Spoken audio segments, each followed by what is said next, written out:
예수님은 당신의 구세주십니다. 예수님은 우리 모두의 구세주십니다. 예. 이 사실을 로마 교회 성도들이 성령을 통해서 깨달았습니다. 그러나 교회 안에 예수 그리스도가 우리의 구세주이신 것을 믿음에도 불구하고 성도들의 가치관이 성경적이지 못하고 예수 믿기 전에 가졌던 가치관이 우리의 삶 속에, 신앙 속에 내재되어 있습니다. 그래서 예수님이 우리를 당신의 자녀 삼으신 것은 자기에게 무슨 선한 자격이나 조건이나 능력이 있는 것이 아니었다 라는 것을 알매도 불구하고 성도된 본인도 그렇고 성도들끼리 상대방을 바라보면서 성경적 가치와 기준이 아닌 세속적 가치와 기준으로 자기도 평가하고 남도 평가하는 연약함이 로마 교회 안에 내재되어 있었습니다. 내가 하나님의 자녀된 것은 그 앞에 말씀드린 것처럼 하나님이 미리 아시고 미리 정하시고 우리를 부르시고 우리에게 의롭다 하시고 우리의 거룩한 영광을 이루실 분이다 라는 것을 말씀을 드렸습니다. 그런데도 불구하고 내 안에 있는 예수 믿기 전의 가치관이 자기 자신에게 하나님의 자녀된 모든 것들을 근거나 자격이나 조건으로 이해하려고 한다. 그래서 자기가 자기 스스로를 고발하고 자기가 자기 스스로를 정죄할 수 있다는 뿐만 아니라 나 외에 타자에게 대하여도 이 구원의 조건과 하나님과의 영적 관계가 인간에게서 나오는 자격과 조건과 능력의 결과가 아니라는 것을 수도 없이 듣고 말씀을 통해서도 알아도 여전히 자기 안에 있는 옛 자아가 다른 타자를 바라볼 때 자기 중심으로 바라본다. 그래서 그 사람의 행위나 그 사람의 언행에 대하여 타자가 상대방을 바라보고 이렇게 고발합니다. 당신 예수 믿는 사람 맞아? 당신 정말로 하나님의 자녀야? 이렇게 고발합니다. 이게 로마 교회 안에 있었던 현실이었습니다. 로마 교회 구성원들 안에 유대인 그리스도인이 있었고 로마 교회 구성원 안에 이방인 그리스도인이 있었다라는 말을 누차 드렸습니다. 이방인 그리스도인들은 타자를 고발할 때 양심적인 것과 눈에 보이는 가치와 그들의 전통과 문화와 그리고 그들 나름대로 갖고 있는 도덕률을 근거로 해서 타자를 고발합니다. 이거 정말 예수 믿는 사람 맞는가? 하나님의 자녀가 맞는가? 라고 고발합니다. 뿐만 아니라 유대인 그리스도인은 모세의 율법을 근거로 해서 타자를 정죄합니다. 너는 이 율법의 조항들을 지키지 않았기 때문에 너는 문제가 있는 사람이다 라고 타자에게 정죄합니다. 사도 바울은 그리스도 안에 있는 하나님의 자녀에게 주어진 이 영광이, 이 놀라운 은혜와 축복이 예수 믿기 전에 자기들이 갖고 있었던 고정관념과 선입견, 그들의 가치관에 의해서 다시 돌아와서 남을 고발하거나 자신을 고발하는 거야. 남을 정죄하거나 자신을 정죄하는 일이 더 이상 신자들의 삶 속에 있어서는 안 되겠다라는 말로 로마서 8장 33절부터 35절까지 말씀으로 우리의 신앙을 다시 한번 점검해 줍니다. 왜? 우리는 이런 말씀을 정확하게 이해하지 못하면 연약해서 고발하거나 정죄하는 일에 익숙할 수 있다는 것이죠. 바울은 누가 우리를 고발하겠느냐? 누가 우리를 정죄하겠느냐? 어느 누구도 우리를 고발하거나 정죄할 수 없다. 그 이유는 바로 하나님의 아들이신 예수 그리스도가 이 땅에 오셔서 그가 이루신 구원 사역이다. 그가 이루신 구원의 일이다 라고 이야기합니다. 그러니까 고발과 정죄의 근거가 행위나 자격이나 조건이 아니라 그리스도께서 이루신 구원 사역입니다. 그리스도께서 이루신 구원 사역이란 자기가 우리를 위하여 하나도 아낌없이 다 내어주셨습니다. 그것이 그 앞에 있는 말씀들의 내용입니다. 그리고 오늘 본문 말씀으로는 세 가지로 그리스도를 요약합니다. 첫째, 그리스도께서 우리를 위하여 죽으셨다. 따라합니다. 그리스도께서 나를 위하여 죽으셨다. 그것이 나를 고발하거나 나를 정죄하거나 타자를 고발하거나 정죄할 수 없는 가장 유일한 근거다 이 말이에요. 예수님이 나를 위하여 죽으시고 우리를 위하여 죽으신 그 사건이 나를 고발하거나 나를 정죄하거나 타자를 고발하거나 정죄할 근거가 안 된다. 예수님이 나를 위하여 죽으신 그것 때문에 우리는 고발의 대상도 되지 아니하고 정죄의 대상도 되지 않는다라고 말합니다. 그 다음 두 번째, 예수님께서 죽으셨다가 살아나셨습니다. 따라합니다. 예수님께서 어땠다고요? 죽으셨다가 살아나셨습니다. 그것은 성경에 계시된 하나님의 말씀이 성취된 것입니다.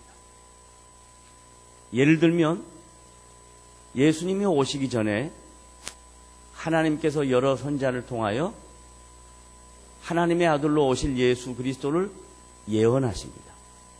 그리고 그가 오셔서 감당하실 일들을 구체적으로 예언하십니다.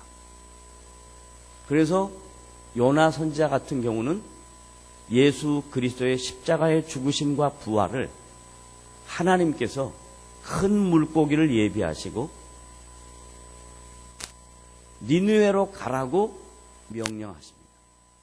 니느웨는 지금으로 말하면 유대인들과 적대국이며 아수르라는 강대국의 수도입니다. 유대인들과는 전혀 관계가 없습니다. 특별히 유대인들의 선지자인 요나는 하나님이 니느웨로 가라 하는 그 명령에 대하여 도저히 자신의 한계로 이해할 수가 없습니다. 그래서 자기 판단대로 합니다. 그러나 하나님께서 요나 선지자를 바다에 던지게 하시고 그리고 미리 준비한 큰 물고기에 들어가게 하십니다. 그것을 예수 그리스도의 십자가의 죽음의 예표라 합니다. 그리고 3일 만에 다시 물고기 배에서 나옵니다. 그것을 예수 그리스도의 부활의 예표라 합니다. 그래서 예수 그리스도의 죽으심과 부활은 어느 날 갑자기 이루어진 것이 아니라 하나님께서 미리 구약의 선지자들에게 예언한 말씀들이 성취된 것입니다. 그러므로 내가 나를 고발하거나 정죄하지 아니하고 내가 타자를 고발하거나 정죄하지 않을 수 있는 근거가 뭐냐면 하나님이 우리를 구원하시기 위해서 오랜 시간 동안 구원의 일을 준비하시고 예수님을 이 땅에 오게 하시고 우리를 위하여 죽게 하시고 그리고 다시 살아나게 하신 사건입니다. 이 죽으심과 부활의 사건 때문에 우리는 그리고 남을 고발하거나 정죄할 근거가 없습니다.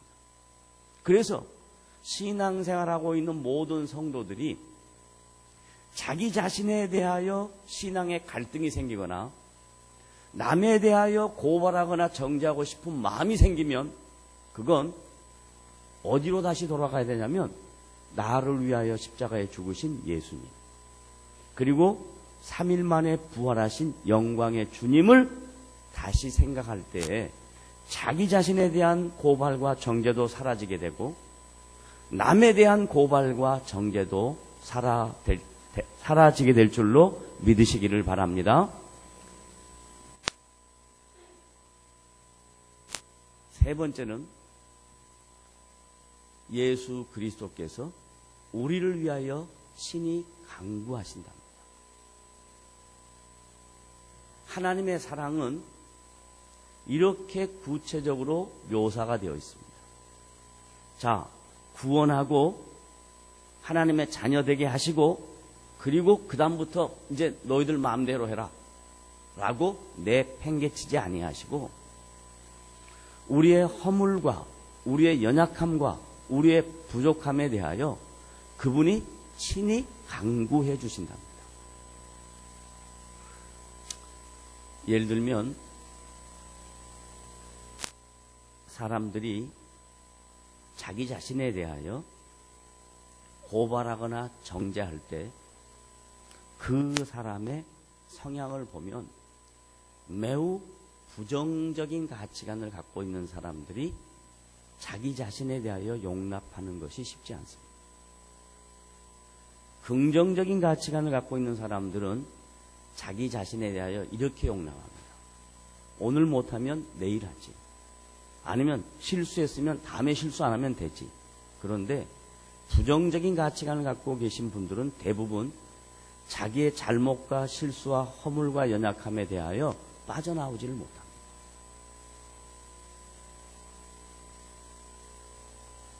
아무리 신앙생활을 오래 해도 사도 바울이 오늘 이 말씀을 로마교회 성도들에게 기록한 이유는 로마교회 성도들 가운데 그 자기 정죄감에서 스스로 빠져나오지 못하는 사람들이 많이 있다는 것을 알기 때문에 그렇습니다.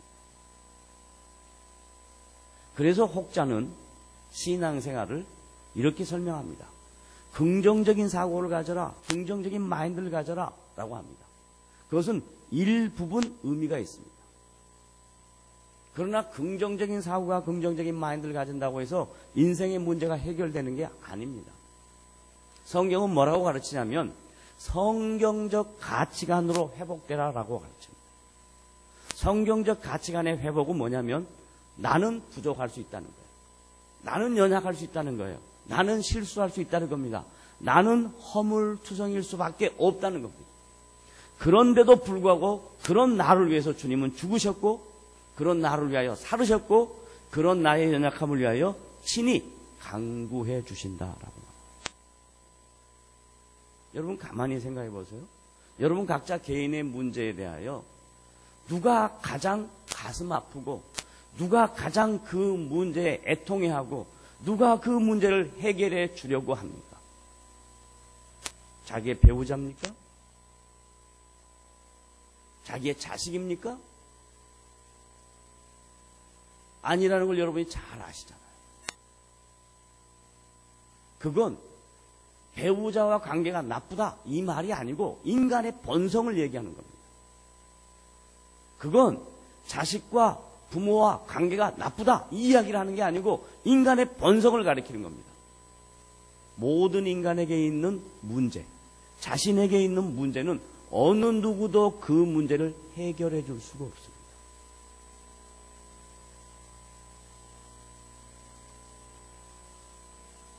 주님만이 친히 우리를 위하여 간구하십니다. 주님이 우리의 연약함을 가장 잘 아십니다. 우리의 동기를 아십니다. 우리의 허물을 아십니다. 그러면 이제 성도들끼리 신앙생활하면서 갖는 중보 기도는 뭔가? 중보 기도는 이런 것입니다. 내가 그 사람의 입장에 서지 않고 입으로만 기도하는 내용은 중보 기도가 아닙니다. 누구를 위해서 내가 빌어주는 것은 중보가 아닙니다. 중보는 뭐냐면 내가 그 사람의 입장과 형편과 아픔과 고통 속에 들어가는 겁니다. 그래서 그 사람의 입장을 배려하고 이해하고 생각하고 하는 게 중보입니다.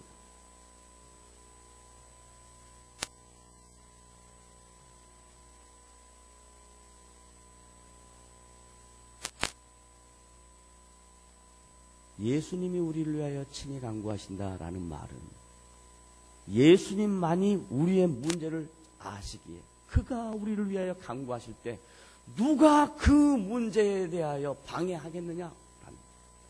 누가 정죄하겠느냐? 누가 고발하겠느냐? 이 말이에요.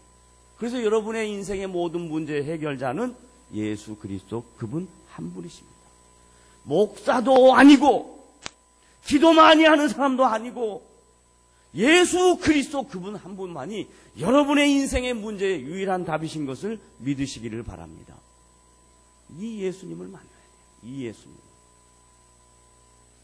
그러면 그 예수님을 만나면 이제 어떤 마음의 각오와 결단과 다짐이 생기냐면 그 다음 35절에서 나오는 신자가 인생을 살아갈 때 부딪힐 수 있는 다양한 상황들을 설명합니다. 그 다양한 상황을 이렇게 합니다. 환난이나 공고나 핍박이나 적신이나 칼이나 이렇게 얘기해요. 35절 다 같이 한번 읽어볼까요? 로마서 8장 35절 다 같이 함께 읽습니다. 시작. 누가 우리를 그리스도의 사랑에서 끊으리요? 환난이나 공고나 박해나 기근이나 적신이나 위험이나 칼이라. 이걸 정리하면 이렇게 간단하게 정리할 수 있습니다. 신자가 인생을 살아갈 때 부딪히는 다양한 어려움들이 세상 사람들이 인생을 살아갈 때 부딪히는 어려움보다 더 클 수 있다라는 얘기입니다. 왜냐하면 세상 사람들은 자신의 인생 속에 다가오는 어려움들을 이겨내기 위해서 남을, 타자를 그 이겨내기 위한 수단과 도구로 사용할 수 있습니다. 그게 인생의 역사에, 인간의 역사에 뭐냐? 전쟁입니다. 남을 밟고 내가 그 어려운 환경을 이겨내기 위해서 남을 힘들게 하면 됩니다. 이게 세상의 가치입니다. 그런데 기독교의 가치는 내 어려움을 해결하기 위해서 남을 죽이는 일로 기독교의 가치관을 정립하지 않습니다. 오히려 내가 어려운 겁니다. 그 사람이 나를 받고 가도록 하는 것입니다. 그리고 진짜 인생은 내가 밟혀지고 나를 밟는 다른 사람이 서는 것을 볼 때 이걸 기쁨으로 하는 사람을 진짜 인생이라 이렇게 이야기합니다.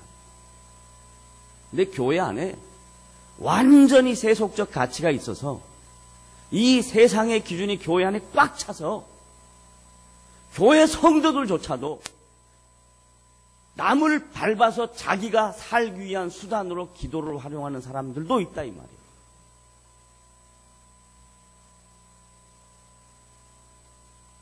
이건 아닙니다. 이건 절대로 아닙니다. 왜 아니냐면 우리가 예수를 믿고 인생을 살아갈 때 당하는 여러 가지 어려움들이 있습니다. 이게 환난과 핍박과 공고, 이게 일반적인 상황적 어려움입니다. 이런 게 있을 때 세상 사람들은 이것을 벗어나기 위해서 남을 밟는데 우리는 어떻게 하냐면 예수님이, 우리 주님이 나를 위하여 간구하시지. 이쪽으로 돌아가는 거예요. 이쪽으로. 주님이 나의 아픔과 고통과 어려움을 몰라 하지 아니하시고 보고 계시겠지. 이렇게 가는 겁니다. 이걸 어려운 상황에 대처하는 신자의 기준입니다. 내 어려움을 그분이 아시겠지? 따라하겠습니다. 내 어려움을 그분은 모르실 거야.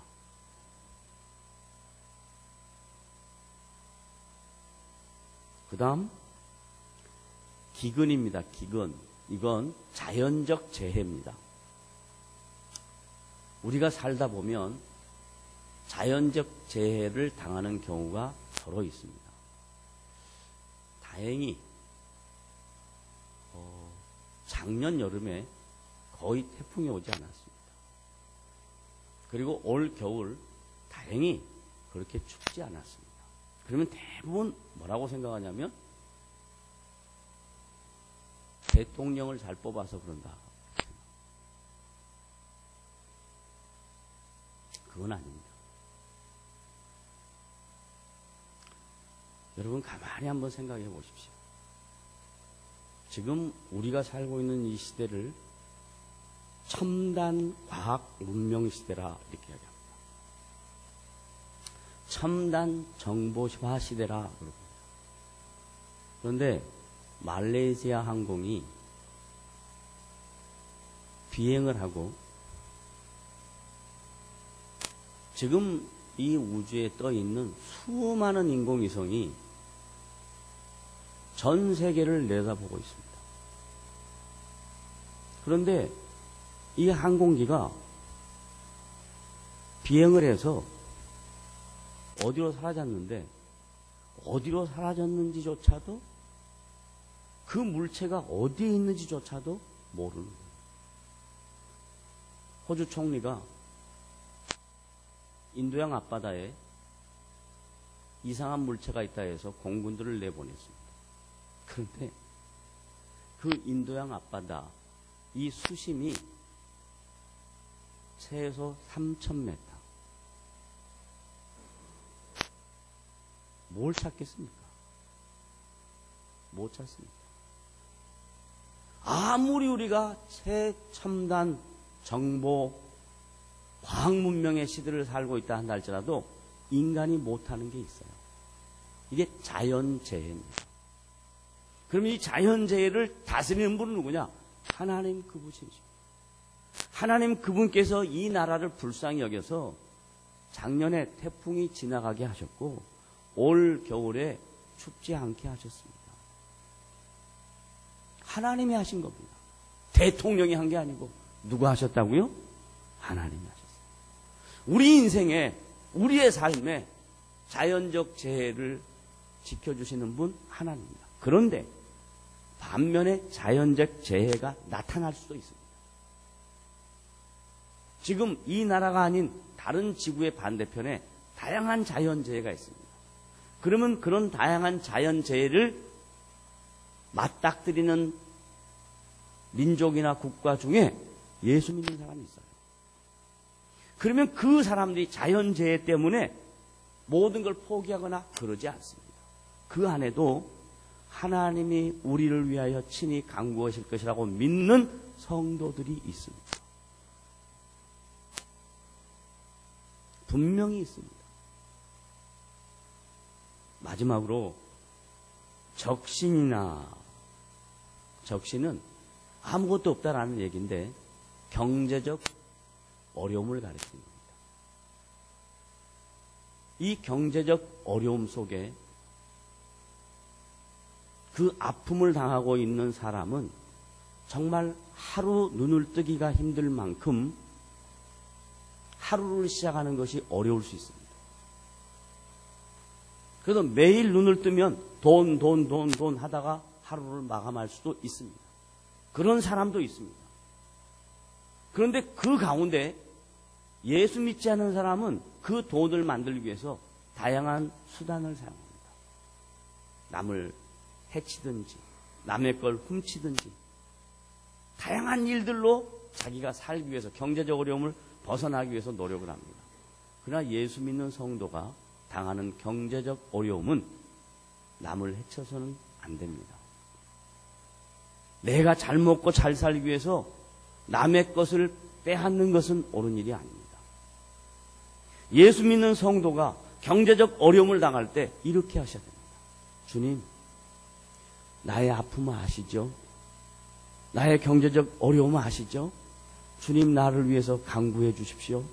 주님, 당신만이 이 문제 해결자이시고 답이십니다. 라고 여러분이 주님 앞에 나아올 때 여러분의 심령의 상태가 자기를 고발하거나 정죄하지 않게 됩니다. 그러나 주님이 안 보이면 이런 어려운 상황과 환경 때문에 남을 고발하거나 남을 정죄하게 되어 있는 건 이거 100%입니다. 성경의 답입니다. 살아계신 주님을 바라보시길 바랍니다. 영광 중에 계신 주님을 바라보시길 바랍니다. 여러분을 위하여 친히 간구하시는 주님을 바라보시길 바랍니다. 마지막으로 위험이나 칼이라, 이건 사회적인 불안정, 다양한 일들을 가리킬 수 있는 내용들입니다. 인생을 살아갈 때 이런 다양한 어려움들이 내재되어 있다는 거예요. 예수 믿는다고 해서 이것이 다 피해가는 게 아니라는 거예요. 왜? 지금 이거 로마교회 성도들에게 쓴 편지거든요. 그러면 로마교회 성도들이 당하고 있는 그들의 신앙인의 아픔은 이것 전부 다였습니다. 어떻게? 황제가 다양한 환경들로 인해서 육체적인 핍박을 가합니다. 황제가 자연적 재해를 일으킨 것처럼 해서 기독교인들을 어렵게 합니다. 여러분이 잘 알듯이 네로 황제가 불을 질러놓고 방화범을 기독교인이라 했습니다. 그리고 그런 기독교인들을 죽이기 위해서, 칼로 죽이기 위해서, 위험에 빠뜨리기 위해서 기독교인들은 인간의 살을 먹고 인간의 피를 마신다 하는 식육하는 사람, 그리고 마치 피를 마시는 식인종 같은 개념으로 초대교회 성도들 몰아갔습니다. 그런데 초대교회 성도들이 그 상황 속에서 굴복하지 아니합니다. 그럼 왜 그랬을까? 왜 초대교회 성도들이 그런 어려운 상황에서 항복하거나 굴복할 수 있었는데 그러지 아니하고 자기의 신앙을 지킬 수 있었을까? 그건 하나님이 그의 아들 예수 그리스도를 이 땅에 보내신 일, 그리고 하나님의 아들이신 예수 그리스도가 자기들을 위하여 행하신 구원 사역, 죽으시고 부활하시고 친히 간구하신다는 이 말씀을 깨닫는 성도, 그러나 이 말씀을 깨닫지 못하는 또 다른 부류의 성도들이 있기에 바울은 로마교회 성도들에게 이 말씀을 쓰는 겁니다. 누가 너희를 하나님의 사랑에서 끊게 할 수 있느냐? 하나님의 사랑에서 어느 누구도 끊을 수 없는 이유는 예수 그리스도가 너희를 향하여 베푸신 구원의 사랑이다 라고 설명합니다. 오늘 제가 어떤 목사님으로부터 좋은 영상을 하나 소개를 받았습니다. 오늘 아침에 본 영상입니다. 마치 이 설교 내용하고 너무 같은 충분히 이해될 수 있는 내용이기에 방송실에 영상을 부탁을 했습니다. 그것은 하나님의 사랑을 설명하는 것이기도 하고 그 하나님의 사랑이 어떻게 드러났는가도 설명되는 좋은 영상입니다. 4분짜리 영상인데 간단하게 먼저 영상을 보고 마무리 결론을 짓겠습니다.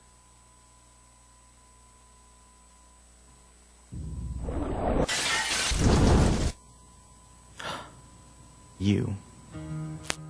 Look at your eyes. Look at them. Speckled, colorful, each one unique. And I created every one of them. I created everything. The universe and you. I gave you your personality. I made you pure, complex. And every day, I give you life. I love you. But something happened. You cheated on me. You didn't trust me. You sinned.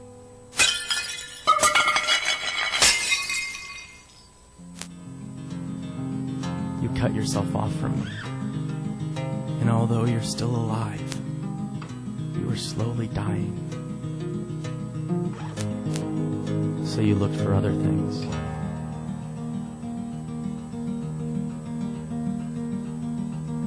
To fill the void. But nothing works.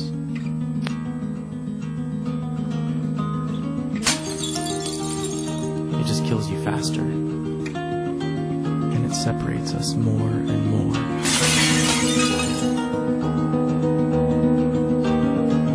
What are you searching for?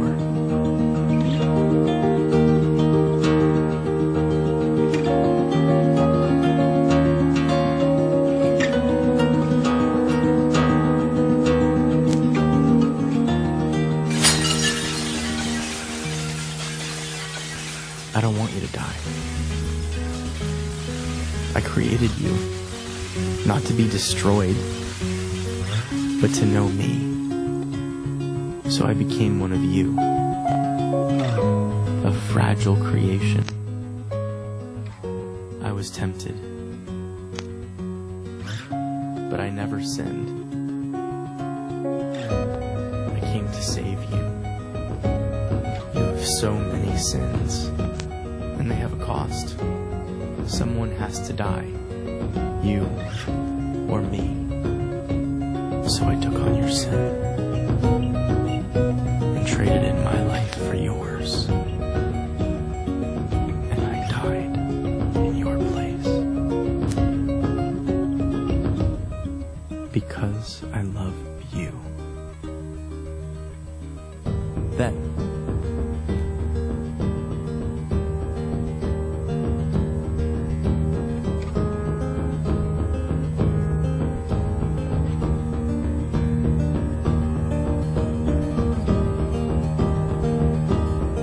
from the dead. I am the way, the truth, and the life. I am Jesus. I'm not here to condemn you. I came to bring you back to life. Rely on me. I will forgive you and give you eternal life. I love you. And I did all of this to have a relationship with you.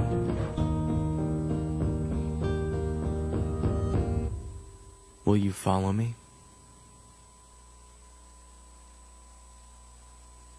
한 영상인데 이 영상의 내용을 요약하면 이렇습니다. 타이틀은 Falling Place 에서 떨어져 깨진 접시들이라는 제목입니다.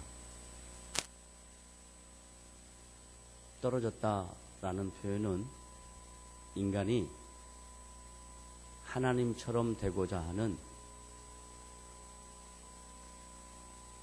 피조물의 죄성을 가리킵니다. 떨어져서 깨졌다. 이 표현은 죄로 말미암아 하나님과 인간과의 관계는 깨져버렸다라는 이야기입니다.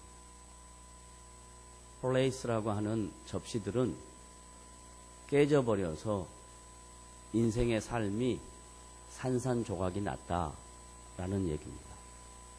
그 인생의 삶에는 특별한 의미나 가치가 없다라는 얘기입니다. 그러나 하나님께서 깨져버리고 단절된 관계를 회복하시기 위하여 친히 그 아들을 보내신 게 하나님의 사랑이다라고 이야기합니다. 그리고 그 하나님의 사랑인 예수 그리스도로 말미암아 관계가 회복되고 나면 이제 우리가 해야 할 일은 우리의 가치관의 변화를 갖고 주를 따를 것인가 아니면 세상의 가치관을 따를 것인가 선택하는 일은 저와 여러분에게 있습니다. 이 선택은 작은 일에서부터 큰 일까지 여러분의 인생사와 관계된 내용들입니다. 여러분이 주님을 따를 것인가 아니면 세상의 가치관을 따를 것인가 하는 순간순간의 선택이 여러분의 인생을 여러분의 삶의 결과를 그리고 여러분이 주님 앞에 설 때 주님 앞에서 평가받는 그런 내용들이 될 것입니다. 언젠가는 우리의 인생은 마감합니다. 그리고 어느 누구도 한 사람도 빠짐없이 그 주님 앞에 설 것입니다.